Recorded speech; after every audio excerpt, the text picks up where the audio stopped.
देखिए, factorisation of a quadratic expression by a splitting the middle terms.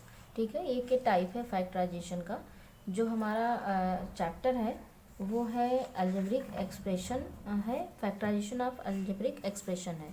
ठीक है, जो हमारा चैप्टर है वो है फैक्टराइजेशन ऑफ अलजेब्रिक एक्सप्रेशन। ठीक है, जिसमें हम factorisation of quadratic expression by splitting the middle term का जो है हम स्प्लिटिंग कर करके सीखेंगे। ठीक, होता क्या है मिडिल टर्म में एक्सप्रेशन में, ये तो क्वेश्चन हमारा एक वर्ड प्रॉब्लम टाइप का है। मान लिया हम आपको कोई टर्म हमारे पास हो और मिडिल टर्म के बारे में स्प्लिटिंग की बात आए तो हम क्या करते हैं, मिडिल टर्म एक्सप्रेशन में जो फर्स्ट एंड लास्ट होता है, यानी 3 टर्म्स होते हैं, जो फर्स्ट एंड लास्ट होता है उन दोनों का जो मल्टीपल होता है वो बीच वाले के एडिशन या सब्ट्रैक्शन के इक्वल होना चाहिए। और जैसे मान लिया यहाँ माइनस है या हमारे पास प्लस हो, अगर प्लस है तो हमारा जो लार्जेस्ट नंबर होगा वो प्लस के फॉर्म में होगा, और अगर माइनस है तो हमारा लार्जेस्ट नंबर माइनस के फॉर्म में होगा। जैसे कि यहाँ पे एक क्वेश्चन है, इसमें भी इस मिडिल टर्म का जो है आपको स्प्लिटिंग ही करना है। बट देन टू ये क्वेश्चन है, give possible expression for the length and breadth of the rectangle whose area is this. तो हम इस क्वेश्चन को उठाते हैं। इसमें देखिए 3 टर्म्स हैं, 3 टर्म्स हैं। 25a² minus 35a plus 12। ठीक है, अब ये first and last, 1 term, second and third term, first and last का जो मल्टीपल होगा वो बीच वाले के एडिशन और सब्ट्रैक्शन के इक्वल में होगा। अब हम इसे ब्रेक कर सकते हैं। तो पहले का मल्टीपल करेंगे तो 25 और 12 का मल्टीपल करते हैं तो हमारा आ जाएगा 300। ठीक है, 300 आ गया। अब 300 को जब हम ब्रेक करेंगे तो क्या होगा, 300 को ब्रेक करने के लिए हमें जो एडिशन और सब्ट्रैक्शन होना चाहिए वो भी 35 के केस में होना चाहिए। तो कैसे हो सकता है 300, इसका हम फैक्टर कर लेते हैं। जैसे 300 है, इसका फैक्टर कर लीजिए, 150 आ गया, 2 जो है 75 आ गया।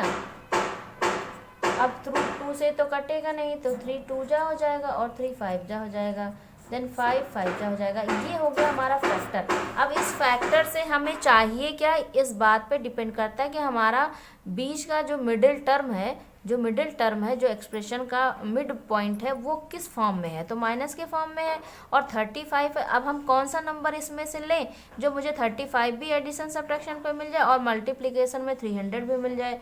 तो हम क्या करते हैं, इसके लिए हमारे पास मान लिया हम इसे 5 5 जा है या 5 4 जा है, ऐसे कर लिया हमने। 5 4 जा तो कितना हो गया, 20 हो गया, और 5 3 जा कितना हो गया, 15 हो गया। तो 15 में 20 का मल्टीप्लाई करेंगे तो 300 मुझे मिल जाएगा। ये तो बात हो गई। और मुझे माइनस में चाहिए तो हम टर्म्स को क्या करें, ये देखिए 300 मिल गया मुझे, और 20 और 15 को ऐड करेंगे तो 35 आ जाएगा। लेकिन मुझे चाहिए माइनस में, तो हम क्या करेंगे, 25a² माइनस 20a है, ये a लिख दीजिए, माइनस 15a लिख दीजिए, प्लस 12 लिख दीजिए। अब मुझे ये टर्म जो मिला वो 35 का मिला, और जब मल्टीप्लाई कर रहे हैं तो 300 मिल जा रहा है। अब इसमें हमारे पास टर्म्स जो है 4 हो गए। अब आप कॉमन लेने के लिए 2 2 का पेयर बना लीजिए। तो कॉमन वो लेते हैं जो दोनों में मौजूद हो। कौन सा ले सकते हैं, यहाँ पे देखिए a तो दोनों में है।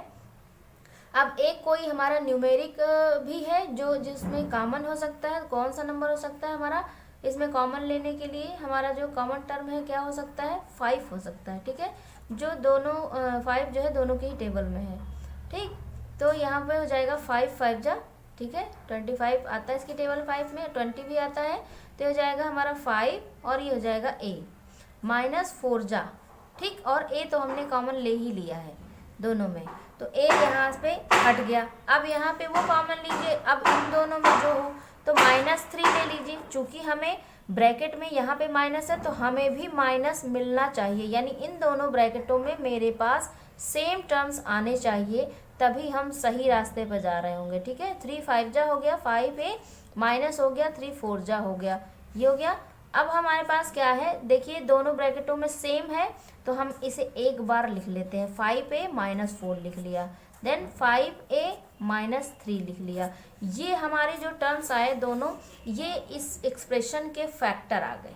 ठीक, लेकिन मुझसे कुछ पूछा यहाँ पे, हमारे पास लेंथ और ब्रेथ फाइंड करनी है। तो जो एक टर्म आया वो हमारा लेंथ हो गया, दूसरा हमारा क्या हो गया, ब्रेथ हो गया। ठीक, तो पॉसिबल जो लेंथ ब्रेथ होगी वो क्या हो जाएगी, लेंथ देखिए, लेंथ ये हो गई 5a माइनस 4, ठीक, और -3 हमारी जो है वो ब्रेथ हो गई 5a माइनस 3, ठीक है। इस तरह से दूसरी हम दोनों में से कोई किसी को भी कह सकते हैं, या तो इसे मान लीजिए लेंथ, इसे मान लीजिए ब्रेथ। ये हो गया हमारा एक टर्म्स, ठीक, एक एक्सप्रेशन हो गया जिसमें हमने मिडिल टर्म का स्प्लिटिंग सीखा। इसी तरह से हमारे पास एक और क्वेश्चन है, देखिए स्क्वायर के फॉर्म में है, ये सारे हमारे क्वाड्रेटिक है, देख लेते हैं। यहाँ पे मिडिल टर्म का नहीं है, स्प्लिटिंग डिफरेंट है। इसे हम क्या करते हैं, हमारे पास आइडेंटिटी फाइंड करना आना चाहिए, क्योंकि हमने बहुत कुछ सीख लिया है। तो इसे हम आइडेंटिफाई करते हैं, तो इसे लिखेंगे 2x का स्क्वायर कर लेते हैं, इसे 3y का स्क्वायर कर लेते हैं, और इसे 4z का स्क्वायर कर लेते हैं, ठीक है। उसके बाद जब इसे करते हैं तो ये हो जाता है हमारा, कैसे इसे स्प्लिट कर सकते हैं, ये क्या कैसे आएगा, तो देखिए हमारे पास होता है 2, उसके बाद हमारे a की जगह पे है 2x, 3 की जगह पे, b की जगह पे 3y, और ये देखिए 4z, ठीक है। तो ऐसा तो होता नहीं, हमारा जो फार्मूला कहता है वो क्या कहता है, 2xy है, yz होता है, zx होता है। तो हमारे पास xy यानी कि x की जगह पे क्या है 2x लिख लिया, y की जगह पे क्या है 3y लिख लिया। अब उसके बाद हमारे पास माइनस आना चाहिए, माइनस आया, क्या होना चाहिए हमारा 2, और 2 के बाद क्या होना चाहिए yz। तो yz, y के पास कौन है 3y, और z के पास कौन है 4z, माइनस हो गया। उसके बाद zx होता है, तो 2zx यानी कि 4z और 2x, ठीक। इस तरह से हमारा ये फैक्टर के फॉर्म में हो गया, ठीक। और 4z जो है हमारा वो माइनस के फॉर्म में है, दिख नहीं रहा है। अगर हम इसे माइनस भी करें, स्क्वायर करें तो मुझे मिल जाएगा। देन 2 ये देख लेते हैं, हमारे पास ये आ गया, यानी कि हमारा किसका फॉर्म हो सकता है, ये z हमारा प्लस में है, माइनस में है, कैसे पता चलेगा, क्योंकि हमारे पास z के पास माइनस है, ठीक है, यहाँ माइनस है, यहाँ माइनस है, यानी हमारा ये जो फॉर्म है यहाँ, ये कैसा फॉर्म है, ये यानी कि z जो हमारा माइनस में है। इस बात को ध्यान रखिएगा, ये फार्मूले के बेस पर है। अभी कौन सा फार्मूला बन गया, 2x प्लस 3y और माइनस 4z। देखिए जब इसका स्क्वायर करेंगे ना, तो ये अपने आप इसका माइनस जो है हट जाएगा, रिमूव हो जाएगा, यानी ये इसका फॉर्म आ गया, ठीक। ये हो गया हमारा नेक्स्ट एक एक्सप्रेशन।